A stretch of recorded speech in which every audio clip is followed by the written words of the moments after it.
Once upon a time in a small village, there lived a young boy named Jake. He lived with his parents in a little house on the edge of town. But there was one problem: Jake was lazy. Every day he helped his father in the rice fields, but his job was simple: chasing away the birds that ate their crops. Most people use sticks or slingshots to chase the birds, but Jake didn't want to move too much.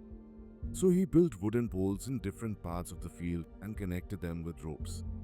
This way he could scare the birds without standing up. He could just lie down and relax.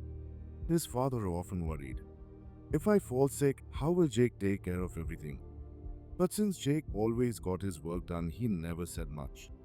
One summer during a dry season, Jake's father fell seriously ill. Now Jake had to take care of the entire field alone. He tried, but he wasn't used to hard work.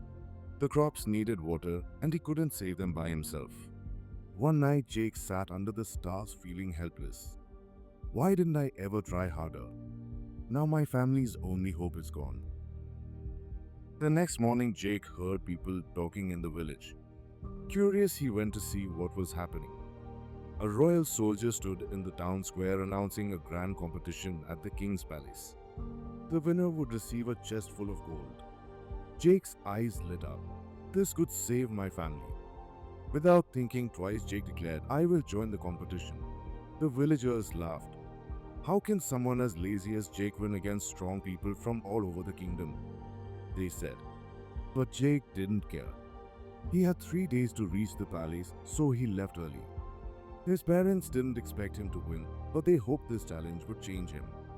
The competition started.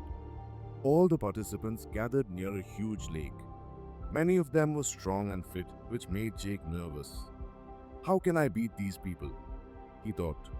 Then the rules were announced. You must cross the lake. The first 3 people to finish will move on to the next round. 3, 2, 1, go! Everyone jumped into the water and started swimming. But Jake stayed behind. There's no way I can win if I just swim, he thought. Suddenly an idea struck him. He ran into the nearby forest, found some broken branches and built a small raft. Using another piece of wood as a paddle, he set off. Jake thought, this is a race to cross the lake, not just a swimming race. I may not be strong, but I can be smart. While the other contestants grew tired from swimming, Jake paddled steadily. Slowly but surely, he passed many of them. In the end, Jake finished third and qualified for the next round. 2 other strong contestants also made it. The next day, the final competition began. Each contestant was given a massive wooden block. Their task? Push it 1 kilometer to the finish line. Behind them were several tools, but they could choose only one. The first contestant quickly grabbed a rope and started pulling the block. The second contestant took a wooden lever to lift and push. Jake, however, didn't rush. He studied the tools carefully. I cannot win by using my muscles. I need to think smarter, he said to himself. After thinking for a while, Jake picked up a small knife. The crowd was confused.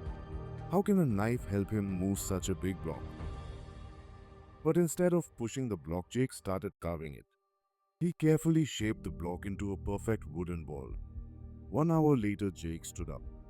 Instead of dragging a heavy block, he rolled the wooden ball forward.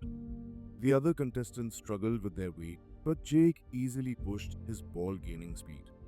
He rolled it down the road, catching up to the others. With all his strength and determination, Jake was the first to cross the finish line. The crowd cheered loudly. No one had expected the lazy boy to win. This story shows us that lazy people can be smart, but to achieve something great, they need a big reason, just like Jake's love for his family. So if you ever feel lazy, find a strong reason to work hard, whether it's for your family, your dreams, or proving others wrong. A big goal can motivate you to give your best.